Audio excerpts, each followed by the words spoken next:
hello, Nick. Hello. Where are you joining us from this week? Somewhere in the middle of Jersey. Somewhere in the middle of Jersey while you are driving. This is No, quite the podcast. no, yeah, but no joke. Watch this. I'm about to get a ticket from the toll. I'm not Are only you really? going to have to do this podcast, I'm going to have to pay a toll. We started this really at the right time. Hey, when you got to deliver the franchise news of the week to the franchise industry, you do what it takes. I mean, exactly. This is breaking information here. Yeah. All right. Do you want to get started, or do you want to go through the toll first? No. The way that it works, let's see if I can show you. You get Okay. a ticket. And then based on the exit you get off at, you pay it later. Got it. Yeah. Jersey's doing things different. All right. How do I look, by the way? You look great. Thanks. I don't know. I mean, what? I'm driving a car. I don't know how I look while I'm driving a car. I can't see myself. I mean, I can look in the rear mirror, but all right. Enough of this crap. Let's get going. Okay. Fantastic. So, KFC, they have a new program. It's a charitable arm for their employees. So employees that have any type of need-based or like a life enhancement style of wish, whether it's like anything from dental work to a car or relieving some of their debt, they can be nominated. And they did this last year. And there were 400 employees that were nominated, and KFC awarded $35,000 worth of these charitable things for its employees, which I think is a nice little heartwarming thing for people that work at KFC. I'm good with those stories when they're not done for the PR, but Right. I still feel like majority of charitable things are not done for charity. For charity. Done for PR. Correct. Right. So, I mean, if organically that comes out and people talk about it, good. Yeah, I don't. It's still a PR story, but right. At the end of the day. At the end of the day, good for you. You did it. At least they're doing something, even if their motives aren't necessarily altruistic, they're doing something good nonetheless. Fine, great. All right. Our celebrity this week is the boss. No, well, I mean, you are the boss, but not that boss. It's Rick Ross, our friend. He's one person. Multi-brand franchisee. There's a great Cassie. Wait, Cassie. What? Do you know how many people in franchising are going to be pissed at you because you just called the boss Rick Ross and not the boss from the state that I'm in of Bruce Springsteen? Okay. Different types of boss. Rick Ross refers to himself on songs as the boss. So that's where it comes from. Obviously, Springsteen, if we're going to go on a musical caliber scale, Springsteen is way up here versus Rick Ross, who's hanging out down there somewhere else. You just saved the hate mail, so now tell the Rick Ross story. He's a multi-brand franchisee, and there's a great feature about him on 1851 right now. So I recommend that everyone goes and checks that out. But it's a cool example of a celebrity being involved with franchising, and I know that a lot of times are athletes, so this is a non-athlete that we're talking about. I just recommend it. I mean, the dude's invested in Checkers and Wingstop, so he knows what's up. Yeah, the dude is investing in franchise brands. I mean, look, there are some people, investors like Troy Aikman, Wingstop, who's like smart people who have a whole bunch of money sitting around that can invest in a franchise that is scalable and doesn't require you to work it. I think it's a good investment. I think the franchisees that make the most money are the ones that are not franchisees, but they're business operators that buy franchises. Yeah. There's the insight of the day. Yeah. There you go. Hot take. Soon we'll have like buzz noises that we can play when that happens. I like it. Our own little like theme, whatever they want to call it. I don't know. Moving on. Cash money. So I feel like this Cash money. comes as a surprise to absolutely no one considering the state of the retail industry. But Target pretty heavily underperformed during the holiday season. So their same store sales were up only 1.4% during the holidays. And last year, just to give a comparison, it was almost 6%. So the one thing that I did find interesting is that the notable, like, there was a big drop in toys and electronic sales. Toys I understand because I feel like, I don't know, I'm not like hip with what the kids are into these days, but like I understand that when you have a cell phone, why are you going to want to play with like Legos or something? But from an electronic standpoint, I feel like what drives holiday blowouts like a Black Friday or a Cyber Monday is like a huge TV or whatever electronic thing you're looking to get your hands on. Those are always that you find like lined up outside of a physical store. Here are my few comments. One, all right, Okay. so they're up a point and change this year, right? Correct. Well, comp sales. So one, I think Target's PR department are dumbasses, and here's why. Because you're up in a world where retail is struggling, and comp sales are over periods of the same period of the previous year, which was up 6%. What the 6% means that actually your sales were kind of crappy in 17. In 18 you went up great, and 19 you held in a time You over the did, last yeah. 2 years when Amazon has crushed the business. So actually it's a big victory to say we're holding ground in a world where most retail is being disrupted. We still increased. You weren't even flat. So I think the story is actually it's the wrong story that's getting out to the media, because it actually should be a positive thing. That means they figured out a way to win the retail war because they won over the last 2 years. That's my opinion. Agreed. It's all about how you spin it. Spoken like a true PR pro. Wow, you're saying that was spin. I think it was the truth. It is the truth, but it's depending on how people are going to say it. It is a spin depending on, well, this is a bad story versus actually they're doing okay. Here's my question for you, Cassie. Why is business, like everything, not just business, everything is about like increases in X year over year, right? Right. Why can't we switch that to weight? Because then you could gain as much weight as you want, and you could celebrate the previous year and say, this year I gained 20 pounds. Yeah, I mean, talk about spin. That would need to be one hell of a shift in culture and society. Nick suggests that people get fatter. Yep, that'll go real well. Work on that. I mean, it would have made my life a lot easier. I would have been winning that fucking war. Oh, man. All right. Forward thinking. Forward thinking. All right.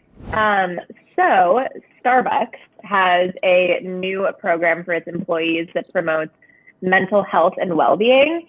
So basically, it's a fancy way of saying that their employees get Headspace subscriptions. So it's like cool. It's a cool PR story. I do think we did Headspace once as an office at No Limit with Michael. We all meditated together. I mean, cool. I would take a free subscription to Headspace. It's a cool app, but I think it's another PR move to say, like, look at what we're providing for our employees. Forget about all the negative headlines that you read last year. You're talking about our business? No, I'm talking about Starbucks.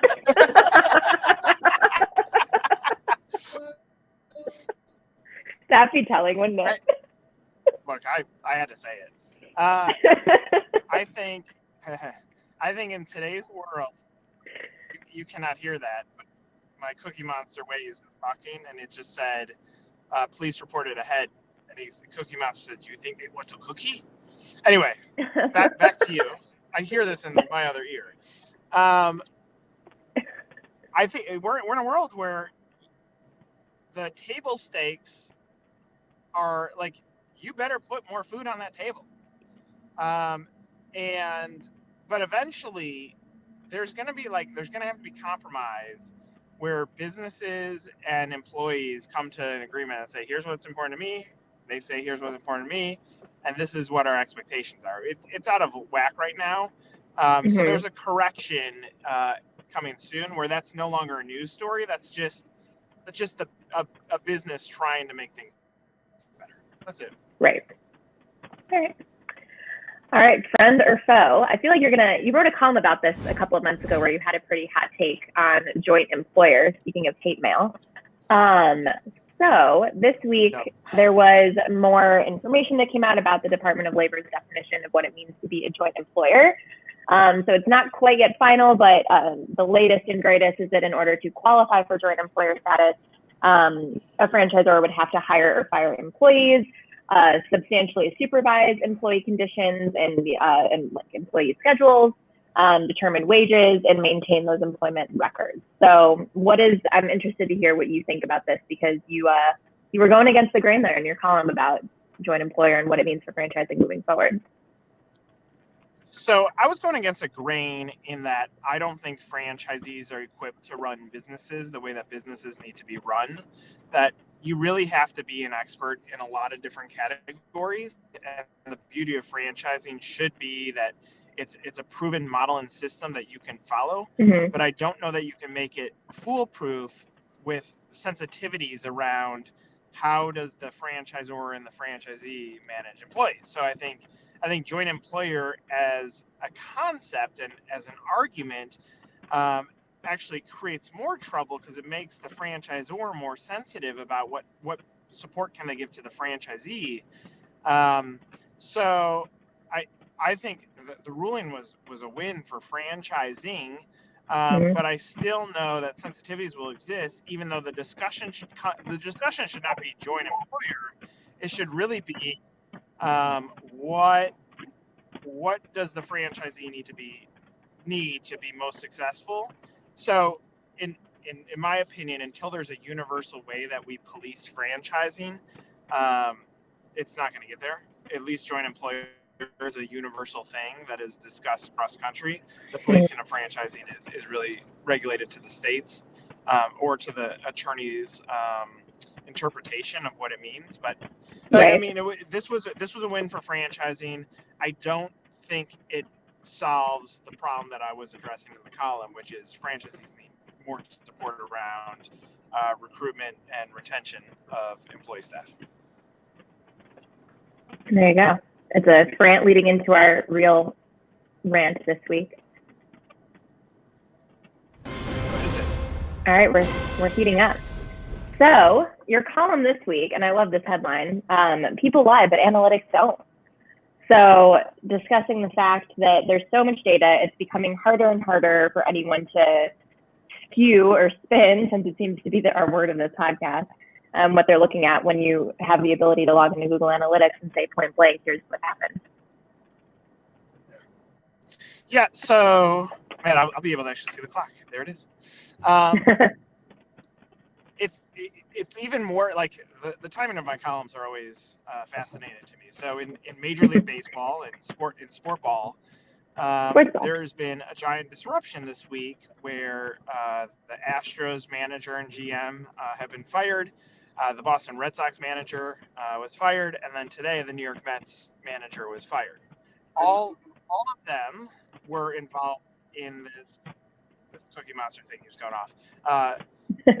All three of them were involved in the scandal where they tried to. It's interesting. They tried to get ahead of analytics, and they stole signs. And if you've watched the video, it's pretty surreal that when a changeup is being pitched, because their technology, their cameras were picking up the catcher's signal, then it would trigger someone in the tunnel to hit a garbage can loud enough so that the batter knew that a changeup was coming. So the point is, like, analytics and exposure, really transparency and exposure, made it really hard to hide from that thing.